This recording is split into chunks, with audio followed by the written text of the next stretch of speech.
ನಮಸ್ಕಾರ ವೀಕ್ಷಕರೇ.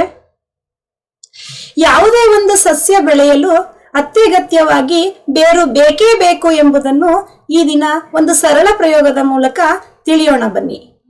ಈ ಸರಳ ಪ್ರಯೋಗಕ್ಕೆ ಅತ್ಯಗತ್ಯವಾಗಿ ಬೇಕಾದಂತಹ ಸಾಮಗ್ರಿಗಳೆಂದರೆ ಮಣ್ಣು ತುಂಬಿದ ಸಾಮಾನ್ಯ ಗಾತ್ರದ 2 ಕುಂಡ, ಒಂದೇ ಬಗೆಯ 2 ಸಸ್ಯಗಳು, ಕತ್ತರಿ ಮತ್ತು ನೀರು.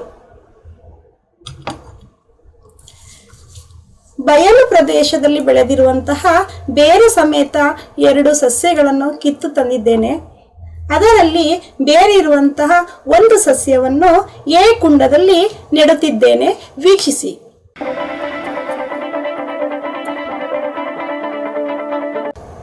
ಈಗ ಇನ್ನೊಂದು ಸಸ್ಯವನ್ನು ತೆಗೆದುಕೊಂಡು ಅದರ ಬೇರನ್ನು ಕತ್ತರಿಯ ಸಹಾಯದಿಂದ ಕತ್ತರಿಸುತ್ತಿದ್ದೇನೆ.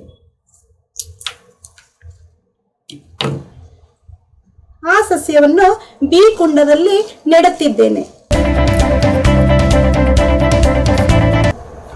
ಈಗ ಈ 2 ಸಸ್ಯಗಳಿಗೂ ನೀರು ಹಾಕುತ್ತಿದ್ದೇನೆ, ವೀಕ್ಷಿಸಿ. ನಿಯಮಿತವಾಗಿ ಈ ಸಸ್ಯಗಳಿಗೆ 3-4 ದಿನಗಳ ಕಾಲ ನೀರನ್ನು ಉಣಿಸಲಾಗಿದೆ, ವೀಕ್ಷಿಸಿ. ಈ 2 ಸಸ್ಯಗಳು ಆರೋಗ್ಯಕರವಾಗಿದೆಯೇ? ಇಲ್ಲ.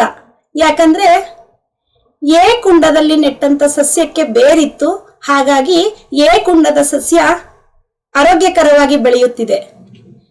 ಬಿ ಕುಂಡದಲ್ಲಿ ನೆಟ್ಟಂತ ಸಸ್ಯದ ಬೇರನ್ನು ಕತ್ತರಿಸಲಾಗಿತ್ತು, ಹಾಗಾಗಿ ಬಿ ಕುಂಡದಲ್ಲಿ ನೆಟ್ಟ ಸಸ್ಯ ಬಾಡಿ ಹೋಗಿದೆ.